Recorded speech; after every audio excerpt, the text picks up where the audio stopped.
सत्य की साधना का फिर आया पावन समय, माँ के चरणों में झुके हर हृदय, हर नयन नम्रतम। चैत्र की वेला में जागे आस्था का प्रकाश, नवरात्रि का यह उत्सव भर दे जीवन में विश्वास। आज हम उस महापर्व की चर्चा कर रहे हैं जो केवल 9 दिनों का उत्सव नहीं बल्कि सनातन संस्कृति की आत्मा है। चैत्र नवरात्रि यह पर्व चैत्र मास की शुक्ल प्रतिपदा से प्रारंभ होता है और नवमी तक चलता है। यह वही समय है जब वसंत ऋतु अपने पूर्ण सौंदर्य पर होती है, जब प्रकृति नव जीवन से भर उठती है, जब खेतों में नई फसल तैयार होती है और वातावरण में सकारात्मक ऊर्जा का संचार होता है। इसलिए चैत्र नवरात्रि केवल धार्मिक अनुष्ठान नहीं बल्कि प्रकृति, विज्ञान और अध्यात्म का अद्भुत संगम है। चैत्र नवरात्रि क्यों मनाई जाती है, इसका उत्तर हमें हमारे शास्त्रों और पुराणों में मिलता है। मार्कंडेय पुराण में वर्णित दुर्गा सप्तशती के अनुसार इसी काल में मां दुर्गा ने महिषासुर नामक असुर का वध किया था। महिषासुर अहंकार, अन्याय और अधर्म का प्रतीक था। मां दुर्गा शक्ति, धर्म और सत्य की प्रतीक है।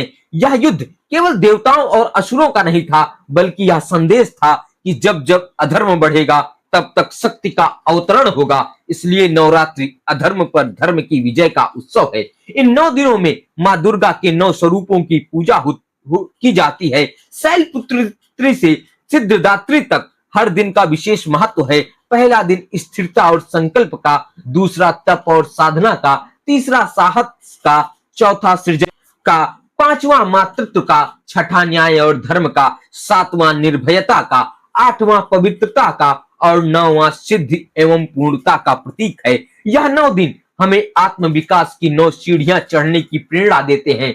चैत्र नवरात्रि का संबंध हिंदू नववर्ष से भी जुड़ा है। कई क्षेत्रों में इसी दिन से विक्रम संवत का आरंभ होता है, जिसकी स्थापना महान सम्राट विक्रमादित्य ने लगभग 57 ईसा पूर्व की थी। विक्रम संवत आज भी भारत के अनेक भागों में मान्य है और यह ग्रेगोरियन कैलेंडर से लगभग 57 वर्ष आगे चलता है। यह हमारी काल गणना की प्राचीनता और वैज्ञानिकता का प्रमाण है। वैज्ञानिक दृष्टि से देखें तो नवरात्रि का समय ऋतु परिवर्तन का होता है।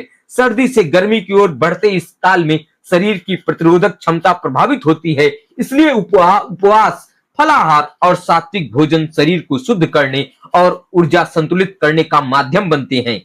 हमारे ऋषियों ने आध्यात्मिक साधना के साथ साथ स्वास्थ्य का भी ध्यान रखा। इस प्रकार नवरात्र केवल आस्था नहीं बल्कि स्वास्थ्य और अनुशासन का भी पर्व है। मेरे साथियों, नवरात्रि का सामाजिक महत्व भी अत्यंत व्यापक है।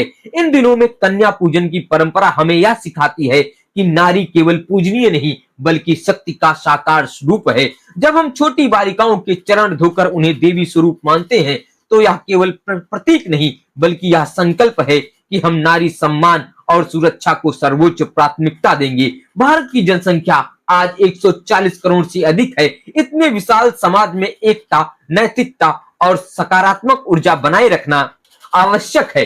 नवरात्रि हमें यही सिखाती है, आत्मसंयम, अनुशासन और सामूहिक शक्ति। जब लाखों लोग एक साथ दुर्गा सप्तशती का पाठ करते हैं, जब मंदिरों में आरती गूंजती है, जब घर घर में दीप जलते हैं, जब एक सामूहिक ऊर्जा का निर्माण होता है, यही ऊर्जा समाज को जोड़ती है। इन 9 दिनों में साधक अपने भीतर झांकता है। वह अपने मन के महिषासुर अर्थात अहंकार, क्रोध, लोभ, आलस्य को पहचानता है और उन्हें समाप्त करने का प्रयास करता है। यही नवरात्रि का वास्तविक संदेश है। यदि हम केवल व्रत रखें और अपने स्वभाव में परिवर्तन न लाएं तो पूजा अधूरी है। मां दुर्गा जी की सच्ची आराधना तभी है जब हम अन्याय के विरुद्ध खड़े हों, सत्य का साथ दें और समाज के कमजोर वर्गों की सहायता करें। चैत्र नवरात्रि हमें यह भी सिखाती है कि शक्ति और भक्ति का संतुलन आवश्यक है। केवल शक्ति अहंकार बन सकती है और केवल भक्ति निष्क्रियता। जब शक्ति और भक्ति साथ चलते हैं तभी सृजन होता है।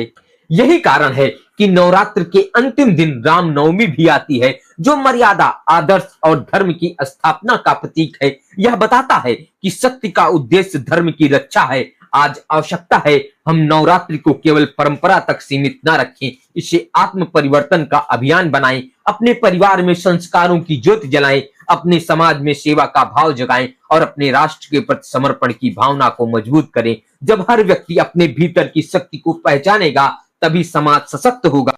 आइए इन 9 दिनों में हम यह संकल्प लें कि हम अपने भीतर की नकारात्मकता को समाप्त करेंगे, सकारात्मक विचारों को अपनाएंगे और अपने कर्मों से माँ दुर्गा जी का आशीर्वाद प्राप्त करेंगे। यही नवरात्र की सच्ची साधना है, यही इसकी वास्तविक महत्ता है। माँ की आराधना से जागे मन का विश्वास, साहस बने हमारी ढाल, सेवा बने श्वास। चैत्र नवरात्रि का यह पावन पुकार, शक्ति बनो, भक्ति बनो, बनो नव भारत का आधार। बहुत बहुत धन्यवाद। अगर आपको यह वीडियो पसंद आई है तो प्लीज लाइक करिएगा, चैनल को सब्सक्राइब करिएगा और कमेंट में यह बताना ना भूलिएगा कि आपको यह वीडियो कैसी लगी।